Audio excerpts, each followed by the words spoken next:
Assalamualaikum warahmatullahi wabarakatuh. Salam Pancasila.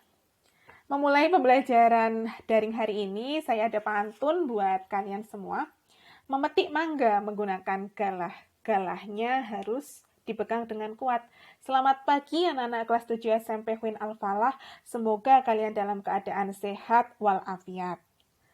Ya, anak-anak, pada kegiatan pembelajaran daring hari ini kita akan melanjutkan materi bab 3, yaitu mengenai perumusan dan pengesahan Undang-Undang Dasar Negara Republik Indonesia tahun 1945. Jadi setelah minggu lalu kita membahas mengenai perumusan Undang-Undang Dasar. Nah, untuk hari ini kita masuk subbab B, yaitu pengesahannya. Pengesahan Undang-Undang Dasar Negara Republik Indonesia tahun 1945. Nah, dia masih ingat materi minggu lalu terkait proses perumusan Undang-Undang Dasar Negara Republik Indonesia tahun 1945. Ya, minggu lalu kan kita sudah belajar tentang hakikat konstitusi, Undang-Undang Dasar, dan kemudian proses perumusan Undang-Undang Dasar 1945. Nah, kita review sedikit ya materi minggu lalu. Ada yang masih ingat pengertian dari konstitusi? Ya, tepat sekali. Konstitusi yaitu hukum dasar yang menjadi pegangan dalam penyelenggaraan negara. Terus seperti apa proses perumusan Undang-Undang Dasar 1945? Ya, betul. Perumusan Undang-Undang Dasar 1945 ini dilaksanakan pada sidang kedua BPUPKI tanggal 10 sampai 16 Juli 1945. Kemudian dibentuk panitia kecil, ada panitia hukum dasar, panitia ekonomi dan keuangan, dan juga panitia pembelaan tanah air. Kemudian selanjutnya, karena tugas sudah selesai, naskah rancangan Undang-Undang Dasar sudah selesai, diberikan kepada sidang BPUPKI tanggal 16 Juli, kemudian BPUPKI dibubarkan dan dibentuklah PPKI. Ini akan ada kaitannya dengan materi hari ini. Nah, untuk hari ini kita akan melanjutkan ke tahap pengesahan Undang-Undang Dasar Negara Republik Indonesia tahun 1945 dengan 4 pokok pembahasan materi yang harus kalian pahami dan akan kita pelajari bersama. Yaitu yang nomor 1 tentang pembentukan PPKI, yang kedua keanggotaan PPKI, ketiga sidang pertama PPKI tanggal 18 Agustus 1945, dan yang nomor 4 perubahan rancangan Undang-Undang Dasar 1945. Baik, langsung saja kita ke materi pembentukan PPKI. Jadi setelah BPUPKI menyelesaikan tugasnya tanggal 7 Agustus 1945 dibentuklah PPKI, atau dalam bahasa Jepangnya Dogoritsu Junbi Inkai, yang diketuai langsung oleh Insinyur Soekarno. Ya, adapun tugas dari PPKI yaitu meresmikan pembukaan atau bahasa Belanda preambul dan batang tubuh Undang-Undang Dasar 1945. Ini perlu kalian ketahui juga bahwasanya pembukaan Undang-Undang Dasar 1945 ini diambil dari Piagam Jakarta yang disahkan pada atau diresmikan pada tanggal 22 Juni 1945. Terus kemudian tugas yang kedua yaitu melanjutkan hasil kerja BPUPKI seperti mempersiapkan pemindahan kekuasaan dari pihak pemerintah pendudukan militer Jepang kepada bangsa Indonesia, dan juga mempersiapkan segala sesuatu yang berhubungan dengan ketatanegaraan bagi negara Indonesia. Jadi mempersiapkan hal-hal yang dibutuhkan ketika negara Indonesia nanti merdeka, ya seperti mulai dari bagaimana susunan ketatanegaraannya, kemudian pemindahan kekuasaan dari pemerintah militer Jepang kepada bangsa Indonesia. Nah, susunan anggota PPKI bisa kalian lihat ada 21 anggota resmi dengan Ketua Insinyur Soekarno dan Wakil Ketuanya Muhammad Hatta. Dan PPKI ini berasal dari wilayah, anggota-anggotanya berasal dari wilayah Indonesia, hampir seluruh wilayah Indonesia ada 12 orang dari Jawa, 3 orang dari Sumatera, 2 orang dari Sulawesi, 1 orang dari Kalimantan, 1 orang dari Nusa Tenggara, 1 orang dari Maluku, dan ada 1 lagi orang dari golongan Tionghoa gitu. Terus kemudian ada anggota tambahan PPKI, namun anggota tambahan ini dibentuk tanpa sepengetahuan Jepang. Jadi ada 6 anggota baru yang ditambahkan, antara lain ada Ahmad Subarjo, Sayuti Melik, Ki Hajar Dewantara, terus Wiranoto Kusumo, Kasman Singodimedjo, dan Iwa Kusuma Sumantri. Jadi ada 6 ini ditambahkan tanpa sepengetahuan Jepang. Ini menandakan bahwasannya PPKI Jepang ini tidak bisa campur tangan akan jalannya sidang PPKI ini. Seperti itu.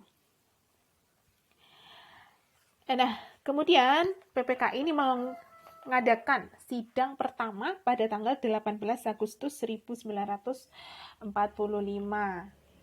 Ya, jadi sehari setelah kemerdekaan Indonesia, PPKI menggelar sidangnya dengan salah satu agenda acara sidang berupa mengesahkan rancangan Undang-Undang Dasar. Jadi hasil sidangnya ada 3. Yang pertama, menetapkan dan mengesahkan Undang-Undang Dasar 1945. Yang kedua, memilih dan mengangkat Soekarno sebagai presiden dan Muhammad Hatta sebagai wakil presiden Indonesia. Dan yang ketiga, membentuk Komite Nasional Indonesia Pusat atau KNIP yang bertugas membantu presiden dan wakil presiden gitu. Jadi ada 3 hasil sidang dalam sidang pertama PPKI ini gitu. Karena pengesahan Undang-Undang Dasar ini sangat diperlukan karena dalam suatu negara yang merdeka ini perlu suatu konstitusi sebagai dasar dalam penyelenggaraan suatu negara. Wajib dan mutlak memiliki konstitusi setiap negara yang merdeka. Makanya PPKI setelah sehari setelah kemerdekaan langsung menetapkan dan mengesahkan Undang-Undang Dasar 1945 sebagai konstitusi yang digunakan sebagai dasar atau pegangan dalam penyelenggaraan suatu negara gitu. Anak-anak, dalam Undang-Undang Dasar 1945 ini terdapat perbedaan juga antara rancangan awal dengan hasil akhir Undang-Undang 1945 yang disahkan oleh PPKI. Jadi dari rancangan awal ini ada sedikit perubahan-perubahan yang dilakukan dan kemudian disahkan oleh PPKI. Ada beberapa hal yang dirubah. Yang pertama yaitu istilah hukum dasar. Ini diganti dengan Undang-Undang Dasar. Kemudian perubahan kata mukadimah dalam Piagam Jakarta ini diganti dengan kata pembukaan. Jadi Piagam Jakarta ini menjadi cikal bakal atau diambil cikal bakal pembukaan Undang-Undang Dasar 1945. Kemudian kalimat dalam suatu hukum dasar ini diganti dalam suatu undang-undang dasar. Nah, kalimat ini yang saya maksud dalam suatu hukum dasar diganti menjadi dalam suatu undang-undang dasar, ini terdapat dalam pembukaan Undang-Undang Dasar 1945. Kalau yang pertama masih dalam Piagam Jakarta itu dalam suatu hukum dasar, rancangannya dalam suatu hukum dasar, kemudian disahkan atau hasil akhirnya diganti menjadi dalam suatu undang-undang dasar. Kemudian ada lagi rancangan dalam Piagam Jakarta. Pada alinea keempat itu terdapat rumusan Pancasila, sila pertama yang berbunyi ketuhanan dengan kewajiban menjalankan syariat Islam bagi pemeluk-pemeluknya. Ini diganti dengan ketuhanan yang Maha Esa. Ini diganti ya karena sebagai bentuk toleransi dan kebesaran hati yang ditunjukkan para bapak bangsa gitu. Karena juga negara Indonesia merupakan negara yang beragam, jadi tidak hanya dari segi agama, budaya, suku gitu ya, tidak hanya satu, maka dirubah agar lebih mencakup semua golongan. Jadi diganti menjadi ketuhanan yang Maha Esa gitu. Terus selanjutnya pada alinea keempat juga pembukaan Undang-Undang Dasar 1945 pada ada sila kedua Pancasila yang berbunyi menurut kemanusiaan yang adil dan beradab, ini diganti menjadi kemanusiaan yang adil dan beradab. Menurutnya dia diganti. Terus pasal 6 ayat 1 di batang tubuhnya presiden ialah orang Indonesia asli yang beragama Islam, ini juga diganti menjadi presiden ialah orang Indonesia asli. Jadi yang beragama Islamnya dihapuskan. Balik lagi karena memang di Indonesia memiliki banyak agama, jadi untuk lebih umumnya atau agar mampu mencakup seluruh golongan, maka dihapuskan untuk yang beragama Islam. Jadi diubah menjadi presiden ialah orang Indonesia asli. Yaitu maksudnya seorang WNI yang sejak kelahirannya tidak pernah menerima kewarganegaraan lain karena kehendaknya sendiri gitu. Kemudian ada lagi pada batang tubuh Undang-Undang Dasar 1945 pasal 29 ayat 1. Negara berdasar atas ketuhanan dengan kewajiban menjalankan syariat Islam bagi pemeluk-pemeluknya, ini diubah menjadi negara berdasar atas ketuhanan yang Maha Esa. Ini ya karena di Indonesia tidak hanya satu agama tapi banyak agama, jadi untuk lebih mengeratkan persatuan atau mementingkan persatuan nasional, maka diganti menjadi ketuhanan yang Maha Esa dan syariat Islam bagi pemeluk-pemeluknya ini dihapuskan.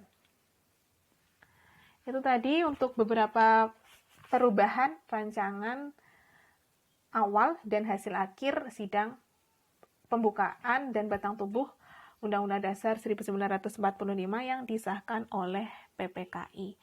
Kemudian dalam penetapan Undang-Undang Dasar 1945 pada sidang pertama PPKI, ini melalui 2 tahap. Tahap yang pertama yaitu pengesahan pembukaan. Jadi disahkan dulu pembukaan Undang-Undang Dasar Negara Republik Indonesia tahun 1945 yang terdiri atas 4 alinea. Jadi pembukaan Undang-Undang Dasar 1945 ini terdiri dari 4 alinea.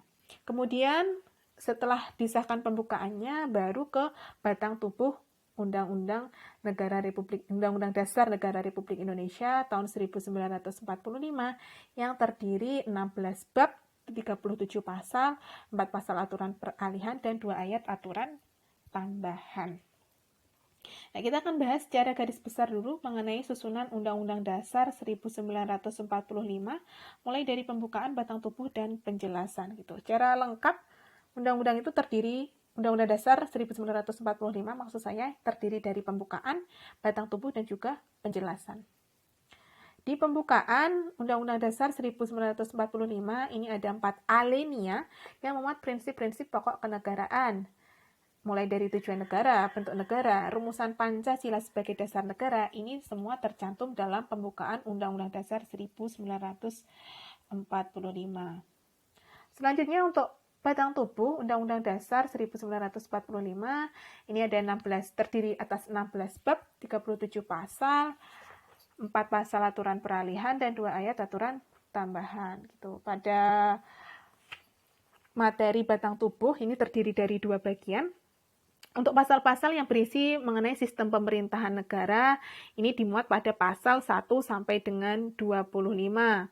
Mulai pengaturan tentang kedudukan, tugas, dan fungsi lembaga negara, ini ada di pasal 1 sampai dengan 25. Nah, untuk materi hubungan antara negara dan warga negara serta penduduknya, kemudian juga konsepsi negara di berbagai bidang seperti ekonomi, pertahanan, politik, budaya, keamanan, ini pada pasal 26 sampai pasal 34. Nah, secara rinci juga untuk bab per babnya, ada bab 1 itu bentuk dan kedaulatan, bab 2 majelis permusyawaratan rakyat, bab 3 kekuasaan pemerintah negara, bab 4 Dewan Pertimbangan Agung, bab 5 Kementerian Negara, bab 6 Pemerintahan Daerah, bab 7 Dewan Perwakilan, bab 8 Keuangan Negara, bab 9 Kekuasaan Kehakiman, bab 10 Warga Negara, bab 11 tentang agama, bab 12 tentang pertahanan negara, bab 13 tentang pendidikan, bab 14 tentang kesejahteraan rakyat, bab 15 tentang bendera dan bahasa, dan bab 16 yang terakhir mengenai mengatur tentang perubahan undang-undang dasar. Kemudian untuk penjelasan Undang-Undang Dasar 1945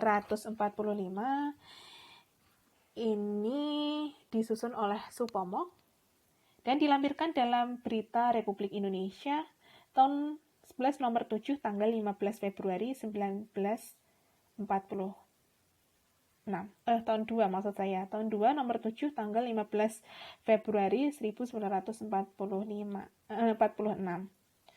Nah, dalam penjelasan Undang-Undang Dasar ini terdapat 7 kunci pokok sistem pemerintahan negara. Yang pertama, Restat, atau yaitu negara Indonesia berdasarkan atas hukum, tidak berdasarkan atas kekuasaan belaka. Jadi segala aspek kehidupan dalam kemasyarakatan, kenegaraan, dan pemerintahan ini harus senantiasa berdasarkan hukum. Yang kedua, sistem konstitusi, yakni pemerintah berdasar atas sistem konstitusi yang bersifat absolut. Yang tidak bersifat absolut maksud saya, jadi kekuasaannya terbatas oleh konstitusi, jadi tidak bisa sewenang-wenang gitu, karena pemerintah dalam melaksanakan tugasnya dibatasi oleh ketentuan dalam Undang-Undang Dasar. Kemudian kekuasaan negara yang tertinggi ini berada di tangan MPR, terus penyelenggara pemerintah negara tertinggi adalah presiden di bawah majelis, terus yang nomor 5, presiden tidak bertanggung jawab kepada Dewan Perwakilan Rakyat. Nomor 6, Menteri Negara berfungsi sebagai pembantu presiden dan tidak bertanggung jawab kepada Dewan Perwakilan Rakyat. Dan yang terakhir, kepala negara memiliki kekuasaan tak terbatas. Itu maksudnya terbatas ya. Tidak tak terbatas itu terbatas. Sama dengan terbatas. Jadi kepala negara kekuasaannya itu terbatas. Seperti itu. Itu tadi materi mengenai pengesahan Undang Dasar Negara Republik Indonesia tahun 1945.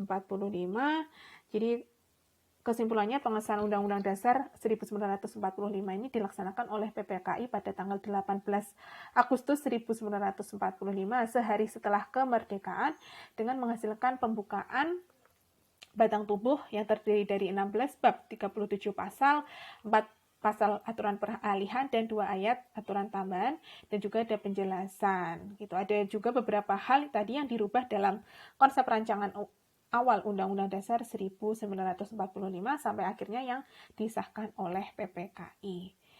Itu tadi materi tentang pengesahan Undang-Undang Dasar Negara Republik Indonesia tahun 1945.